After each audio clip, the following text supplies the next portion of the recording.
तुम मंदिरों में क्या कर रहे हो, मस्जिदों में क्या कर रहे हो, परमात्मा को सलाह दे रहे हो ऐसा करो वैसा करो, कि मेरी पत्नी बीमार है उसको ठीक करो, कि मेरे बच्चों को नौकरी नहीं लग रही नौकरी लगाओ। मांगे जा रहे हो भिकमंगों की तरह। और अगर नौकरी न लगी तुम्हारे बेटे की तो निराशा आ गई, अगर पत्नी ठीक न हुई तो निराशा आ गई, हो गई ठीक संयोग वसात तो भी झंझट। मैं जबलपुर में था, एक शाम अपने बगीचे में टहल रहा था और एक सज्जन मिलने आ गए। तो वहीं खड़ी कार से मैं टिक के खड़ा हो गया और उनसे बातें करने लगा। उन्होंने जल्दी से नोटबुक निकाली, कुछ नोट करने लगे। मैंने कहा क्या करते हो? उन्होंने कहा कि बस इशारा आपने दे दिया। मैंने कहा मैं अभी बोला भी नहीं, ऐसे तो मैं बोल बोल के परेशान हो जाता हूं तो भी लोगों को इशारे नहीं मिलते। तुम तो गजब के ज्ञानी मालूम होते हो। मैंने कहा जरा देखूं क्या नोट किया। नोट किया उन्होंने कार का नंबर। कहने लगे मैं यही पूछने आया था कि लॉटरी में कौन से नंबर का टिकट खरीदूं। आपने भी गजब कर दिया, नंबर सी टिक के खड़े हो गए। इशारा मैं फौरन समझ गया। अरे वाह, मैंने कहा भी नहीं पूछा भी नहीं अभी, और आप हाथ रख के नंबर पे ही खड़े हो गए। साफ कह दिया, अब और क्या है। मैंने कहा अब तुम मुझे झंझट में डालोगे।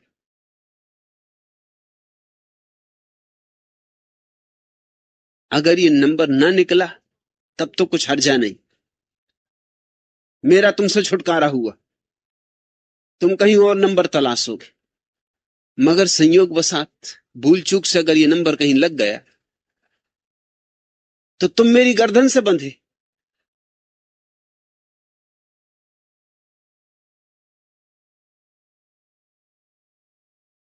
लोग वासनाओं से भरे, तृष्णाओं से भरे, अपनी कल्पनाओं के जाल से भरे चल रहे हैं। अब मैं भी उनसे कह रहा हूं कि मेरा कोई इशारा नहीं है, ये तो सिर्फ मैं टिक के खड़ा हो गया, तुमसे बात करनी थी, ये मेरे घूमने का समय था, तुम बेवक्त आ गए हो। गाड़ी पास थी तो टिक के खड़ा हो गया हूं। मुझे क्षमा करो, गलती हो गई। मगर वो मेरी सुनने को राजी नहीं। वो तो जल्दी से नमस्कार किए और चलते बने। उन्होंने कहा कि बस चलता हूं, बात हो गई। वासनाओं से भरा हुआ आदमी वही देखता है जो देखना चाहता है, वही सुनता है जो सुनना चाहता है। वासनाएं उसे वह नहीं देखने देती जो है, वह नहीं देखने देती जो चारों तरफ मौजूद है।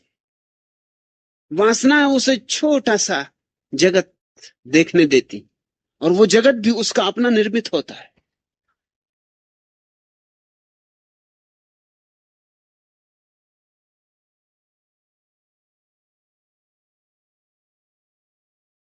चंदूलाल उन दिनों सड़क के किनारे विज्ञापनों के बड़े बड़े बोर्ड बनाया करता था।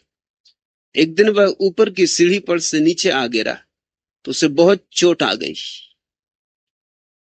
डब्बू जी उसे देखने अस्पताल पहुंचे। देखा चंदूलाल को जगह जगह फ्रैक्चर पर पट्टियां बंधी, सारे शरीर पर फ्रैक्चर ही फ्रैक्चर।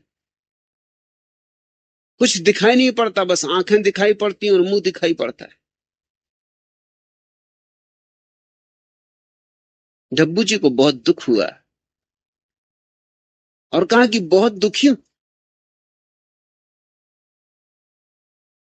तुम्हें बहुत दुख हो रहा होगा। चंदूलाल ने कहा कि ऐसे नहीं होता, हाँ जब हंसता हूं तब जगह जगह दुख होता है। डब्बू जी ने कहा लेकिन इसमें हंसने की बात ही कहां, हंसते काहे के लिए?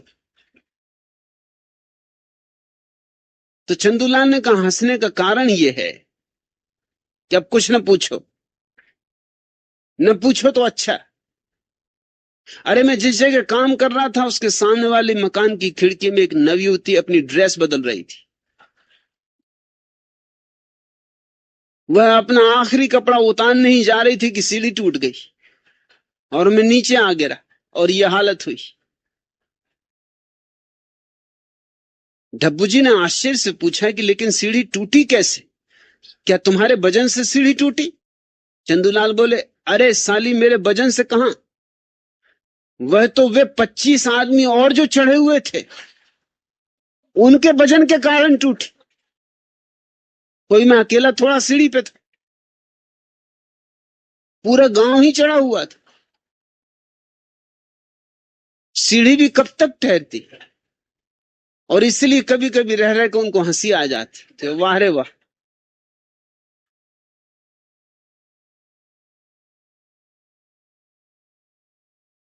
लोग जो देख रहे हैं, लोग जो सुन रहे, वह नहीं जो है। उनकी अपनी कल्पना के जाल, उनके लिए वो काफी कीमतें चुका रहे हैं। जिंदगी भर गमाते, हड्डी पसली टूट जाती, अस्थि पंजर रह जाते, मगर रोग वही पुराने के पुराने। इसीलिए सत्य को कहना मुश्किल है। कल रात ही एक भारतीय मित्र ने, जो अमेरिका में निवास करते हैं, संन्यास लिया। मैंने उन्हें नाम दिया अशोक मुनि।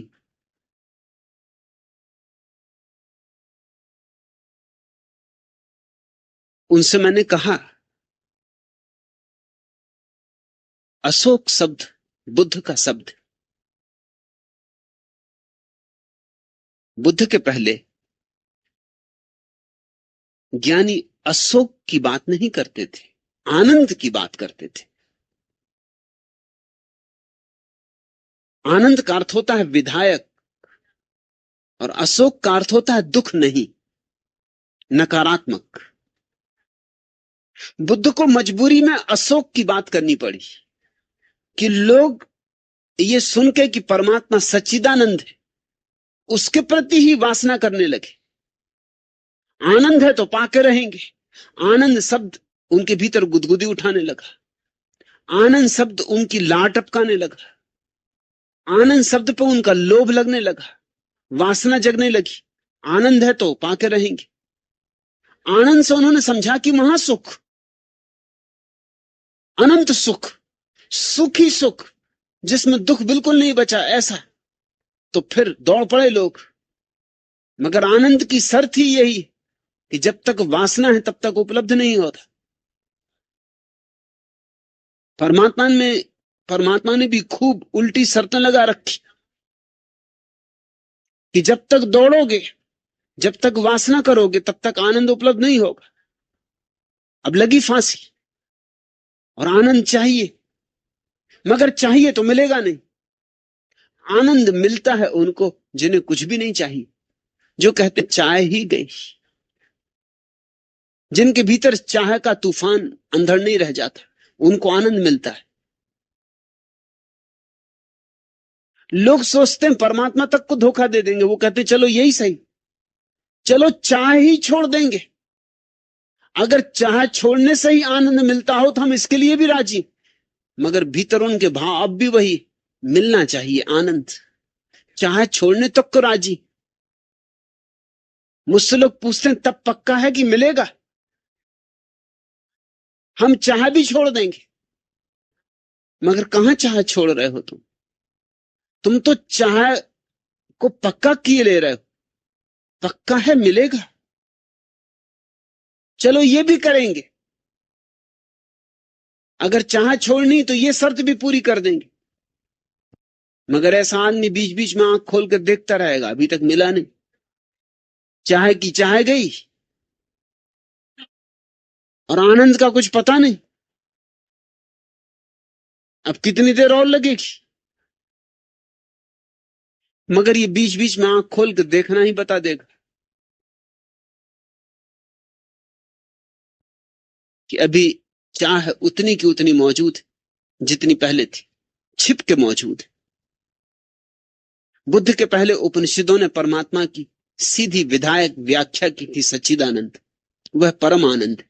बुद्ध ने परिभाषा बदल दी, देखा कि लोग समझे नहीं उसे, लोगों ने गलत समझा, लोगों ने आनंद को ही अपना लक्ष्य बना लिया। बुद्ध ने कहा परम अवस्था का केवल इतना ही अर्थ है कि वहां दुख नहीं। सुख की मत बात करो, सिर्फ दुख नहीं। इस भेद को जरा समझना। अगर कोई कहे कि वहां परम आनंद है तो एकदम उत्साह उठती है, उमंग उठती कि पालें। और कोई कहे कि वहां दुख नहीं है तो दिल बैठ जाता है कि दुख नहीं, बस इतना ही, कुछ और बताएं, मिलेगा क्या? बुद्ध कहते हैं मिलेगा यही कि दुख नहीं, दुख निरोध। बुद्ध ने शब्द उपयोग किया दुख निरोध, कि वहां दुख न रह जाएंगे। दोनों में बड़ा फर्क हो गया। बात एक ही थी, मगर वासनाग्रस्त लोगों बुद्ध की बात नहीं जमी।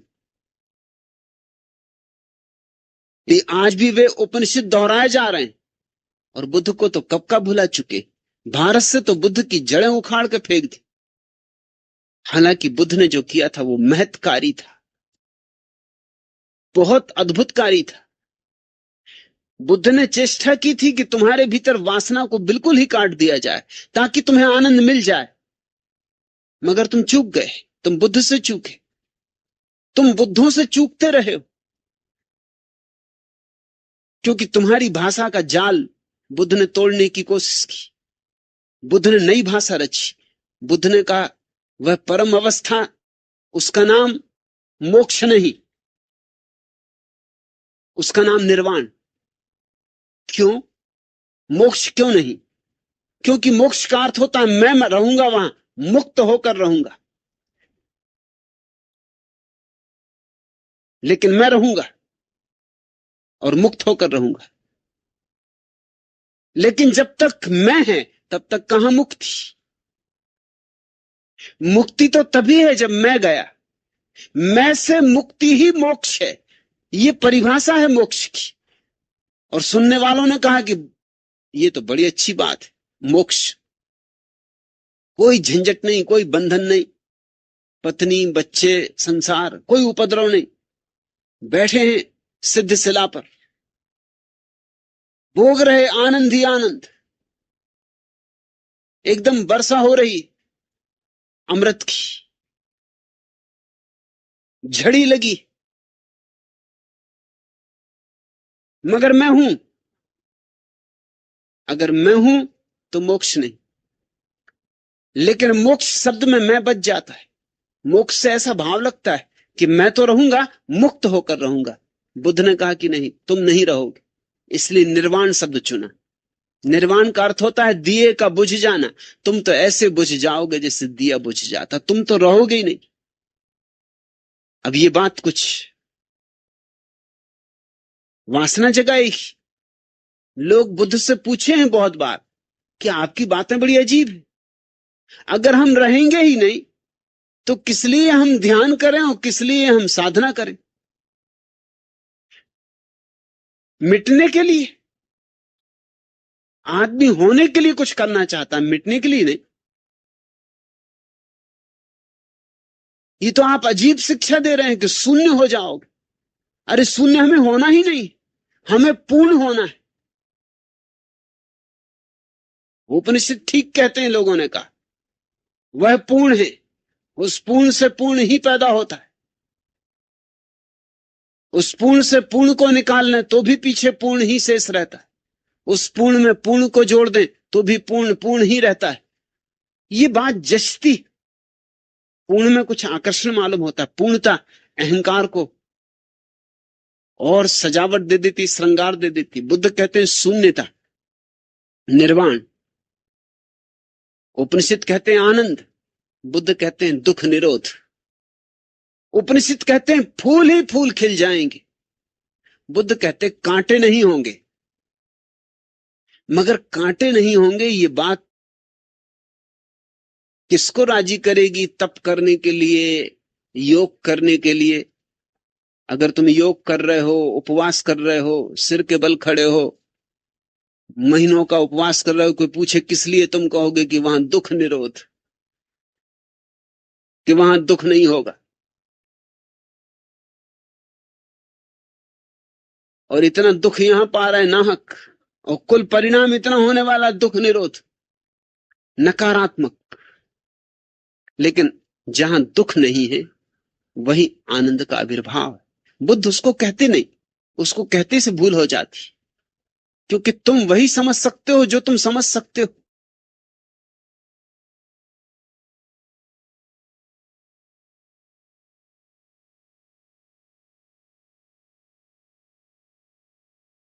एक सिनेमा गृह में अच्छी फिल्म लगी हुई थी।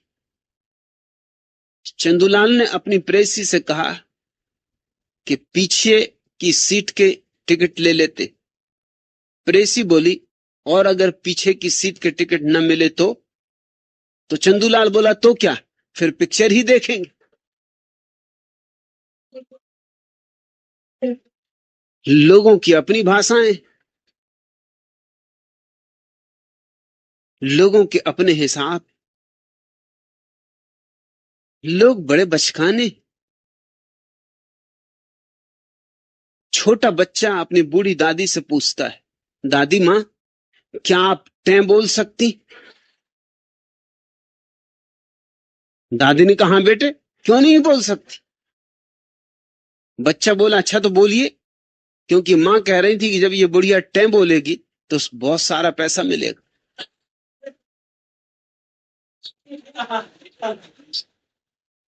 लेकिन बच्चे को क्षमा किया जा सकता है। वो बेचारा जितना समझ सकता था उतना समझा कि सिर्फ टें बोलने की बात है, तो बोली तो टें, बहुत सारा पैसा मिल जाए। उसे क्या पता कि टें बोलने के पीछे बड़े राज।